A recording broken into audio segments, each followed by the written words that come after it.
विश्वदीप पिंगल रसावल में मैं पृथ्वीराज राव आपका हार्दिक अभिनंदन करता हूं, आपका हार्दिक स्वागत करता हूं। ज्ञान की इस गंगा में, इस संसार की आपाधापी में आज मैं आपको मनुष्य जीवन में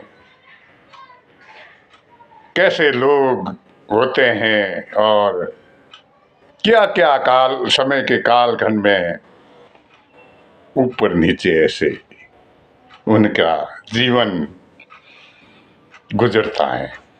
तो क्या होता है, कोई राजा हो, महाराजा हो, बड़ा सेठ हो या कोई भी हो, वो अपने पद से, अपने माया से, अपने मद से क्या क्या कर्म करके गुजर जाता है, उसके बारे में हम बात करेंगे।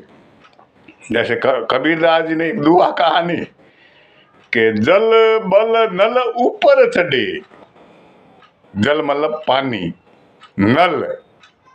नल के द्वारा, और बल उसमें वो पंप का प्रेशर ला करके पानी को ऊपर चढ़ाया जाता है टंकी में।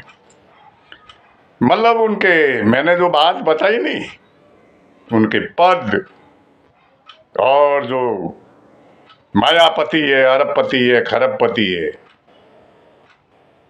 उस माया के बल पर जल बल नल ऊपर चढ़े, परंतु अपने कर्मों से उनको वो कर्म कैसा करता है। जल बल नल ऊपर चढ़े त्यों नीच को नीच। फिर उसके कर्म कैसे करता है। जैसे कोई अपन फॉर एग्जाम्पल एक उदाहरण ले लो, कोई बड़ा शेठ है, उद्योगपति है, प्रमुख उद्योगपति है, इंडस्ट्रियल एरिया में उसका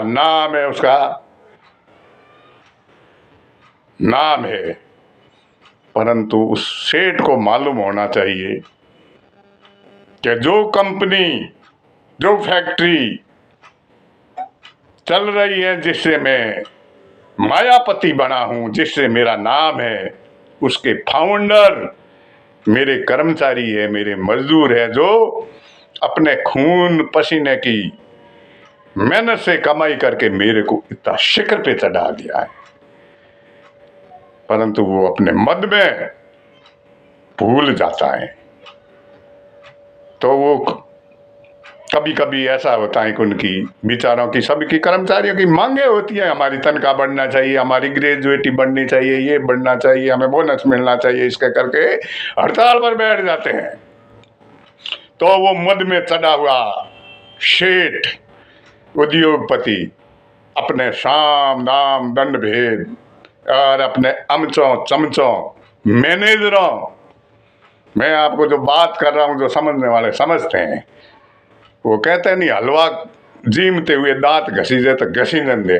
कोई किसी की परवाह नहीं करनी चाहिए, अपने मूल्यों और सिद्धांतों पे जीना चाहिए, भले वो गरीब क्यों न हो।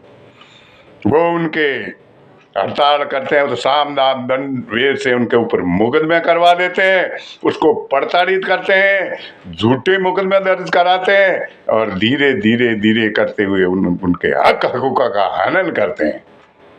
ये कर्म करते हैं। जल बल नल ऊपर चढ़े त्यों नीच को। अब वो नीचे कैसे गिरता है। तुलसी नर का क्या बड़ा, समय बड़ा बलवान, काबों लूटी गोपियों, वही अर्जुन वही बाण। समय होता है अर्जुन, विश्व का सबसे बड़ा धनुर्धारी होता है, परंतु समय आने पर उसके तीर कमान काम नहीं देते। के नर बड़ा न होते हैं, समय बड़ी बलवान। ये हमारे द्वारा कथा हुआ, हम पाठ कवि राव है। नर बड़ा न होते हैं, समय बड़ी बलवान, काबों लूटी गोपियों, वही अर्जुन वही बाण।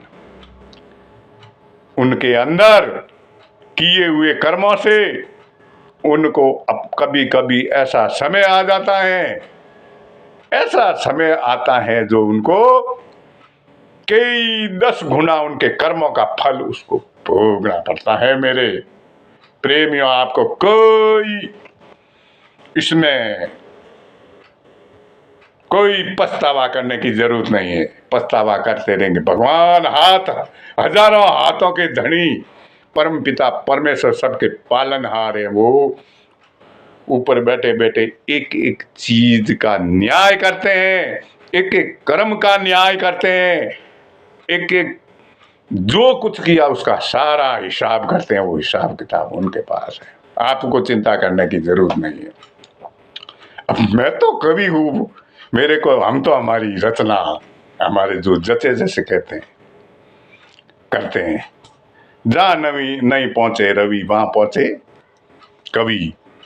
फिर उनके अंदर उनको पता पड़ता है, वह पछताते हैं कि हमने जो कर्म किया। वो विचलित होते हैं। कोई कोई तो रहते हैं जो ऐसे कर्म करके चेंज परिवर्तन हो जाते हैं, और कुछ कठोर होते हैं, लालची होते हैं, वो उनके ऊपर थोड़ा कम असर होता है। तो मैं इस वीडियो के माध्यम से आपको ये कहना चाहता हूँ, आपको पछताने की जरूरत नहीं। और जो लोग इनके कर्मों से परिवर्तन नहीं होते हैं वो और भुगतेंगे। और फिर क्या दशा होती। पृथ्वीराज चौहान लास्ट हिंदुपति राजा था भारत का, पूरे भारत पे शासन किया था उसने। कि दिन पलटियो दशा पलटी, पलटिया तीर कबाण। दिन पलटियो दशा पलटी, पलटियो तीर कबाण। चंद के पृथ्वीराज ने उतारो दिन पलटियो चौहान। उसके भी समय पलट गया और एक दिन उनकी आंखें फोड़ दी गई। और मतलब कुदरत का होता है, जो लिखा हुआ वो भोगना पड़ता है। परंतु अपने कर्मों से ऐसे कभी कर्म नहीं करना चाहिए। मैं इस वीडियो के माध्यम से आपसे कहना चाहता हूँ कि आप ऐसे कर्म नहीं करें। और जो लोग जिनके लिए मैंने ये वीडियो बनाई वो इसका पछतावा भी नहीं करे। भारत माता की जय।